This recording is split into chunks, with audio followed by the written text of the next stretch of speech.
안녕하세요. 골라먹는 리포트의 김장렬입니다. 저는 유니스토리 자산에서 투자자 본부장 맡고 있고요.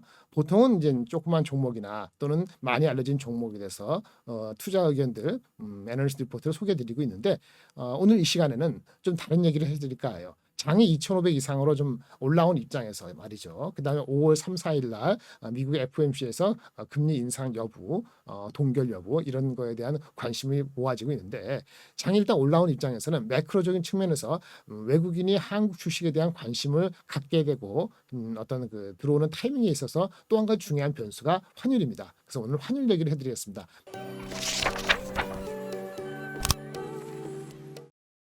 때마침 지난주에 관련돼서 코멘트가 나온 게 있어서 그걸 기준으로 한번 말씀을 드릴까 합니다. IBK에서 지난 4월 14일 날 나온 리포트에 의하면은 최근에 우리 환율이 달러가 약간 약세임에도 불구하고 우리가 그 원화가 강세가 되지가 않고 좀 뭘까요? 워낙 약세 측면으로 좀 간치면이 있어요. 1330까지 가기도 하고 그랬지 않습니까? 그러면 달러가 약세로 가고 그 금리 인상이 고점에 오는 것 같다라고 기대가 있으면은 실제 그런 기대가 있지 않았습니까? 그런데 이제 원화가 약세로 계속 있다는 것은 이상한 거죠. 워낙 강세로 가야 되니까 달러가 약세가 되니까 그래야 되는데 불구하고 유달리 원 달러 환율 즉 우리 그 환율은 1300 이상에서 형성이 되고 있어서 그 의문에 대해서 다시 한번 관심을 가져야 되는 거죠. 근데 IBK 리포트에 의하면은 뭐 너무 걱정하지 마라. 걱정하지 말라는 것이 지금 1300 이렇게 가고 있지만 5월, 6월 지나면서 한 6월 달을 기점으로 해서는 아마 1200 정도까지 1200 정도까지 원화가 강세될 것이다. 요거는 외국인이 입장에서 한국 주식을 살 수 있는 하나의 근거가 계속 지속적으로 강화될 것이다. 이런 측면이거든요. 그 논리를 말씀을 드리겠습니다. 첫 번째, 원화 약세가 최근에 의외로 지속되고 있는데, 그러니까 1250, 80, 70 이렇게 내려가고 있지 않잖아요. 4월 들어와서 특히나 오히려 강세를 보이고 있는데 그것은 결론적으로는 일시적인 계절적인 요인일 가능성이 높다라는 것이 이분의 주장입니다. 상대적으로 그러니까 뭐 엔화라든지 위엔화라든지가 달러 대비했을 때 강세를 보인 측면과 대비했을 때 상대적인 원화가 약세가 보인 거는 계절적 요인이라 한 건데 이런 측면이에요. 우리 그 결산은 12월이잖아요. 그렇죠?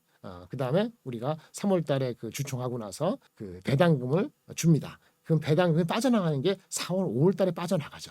그렇죠? 미국으로. 그래서 그런 요인이 좀 있다라는 측면이에요. 그런 측면이 있다는 측면에서 계절적인 요인이라는 거죠. 여전히 중요한 것은 미국의 통화 정책에 의해서 결국 원화도 움직이기 때문에 미국이 5월 달에 금리 인상을 마지막으로 하든 동결을 하든 어쨌든 금리는 더 이상 많이 올라가지 못하고 멈춘다. 그럼 달러가 계속 강세일 가능성보다는 약세로 궁극적으로 갈 수 있다는 그런 기조가 완전히 없어지지 않으나 결국은 원화도 강세로 갈 수밖에 없다는 게 이분의 주장이고 원화 강세로 갈 수 있다는 또 다른 증거는 아직까지는 중국 경제 지표가 그렇게 아주 뚜렷하게 올라오고 있지 않지만 오늘 내일이죠. 내일도 이제 경제 지표가 중국에서 나오겠습니다만은 중국 경제 지표가 회복 가능성이 계속적으로 확인이 된다. 즉 리오프닝 효과가 점차 확인될수록 중국 경제 성장에 따른 반등에 따라서 원화 강세라는 요인이 하나 숨어져 아직도 있다는 측면이에요.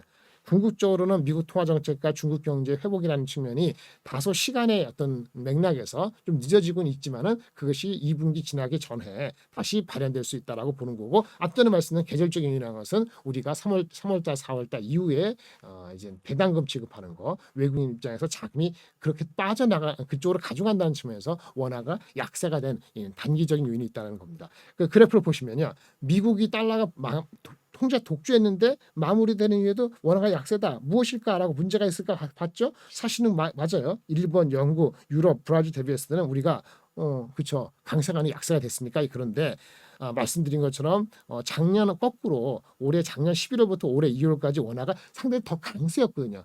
그리고 11월부터 2월부터 강세였는데 3월부터 지금 사이에 그러한 계절적인 요인으로 약세가 된 걸 종합을 하면은 사실은 우리가 지속적으로 약세의 기조에 돌아섰더라고 그렇게 볼 만한 건 아니다라는 얘기가 되는 거죠. 그래서 결론적으로는 12월의 결산 법인이 대부분이 우리나라의 경우에 외국인 투자 비중이 높은 성향을 보여주는 계절적인 요인이 3월, 4월 달에 일어날 수밖에 없는 거고 그 3월, 4월 달이 상대적으로 왜 다른 그 통화가 미국 달러에 대비했을 때 강세를 보인 시장에서 우리나라 원화가 상대적인 약세를 보였다는 측면이 계절적인 요인이라는 것을 빼고 얘기하면은 설명이 되지 않는 거죠. 그래서 이 계절적인 요인이 4월 지나고 5월 초 중순 되면은 어느 정도 사그러들 것이고 아까 말씀드린 중국의 그 경제 회복에 대한 강세하고 경제 지표, 그 다음에 미국의 달러의 고점에 대한 기대가 다시 5월 말부터 확인이 되면은 결국은 상대적인 약세였던 한국의 그 원화는 다시 강세로 돌아가는 것이 좀 더 뚜렷해지는 것이 한두 달 지난 다음에는 뚜렷할 것이니 지금의 이 추세가 외국인이 한국에 대한 주식에 대한 관심 자체를 근본적으로 바꿨다. 이렇게 보기에는 좀 시기상조다. 이렇게 결론을 내고 있습니다. 참조하시기 바랍니다. 오늘은 이상입니다. 감사합니다.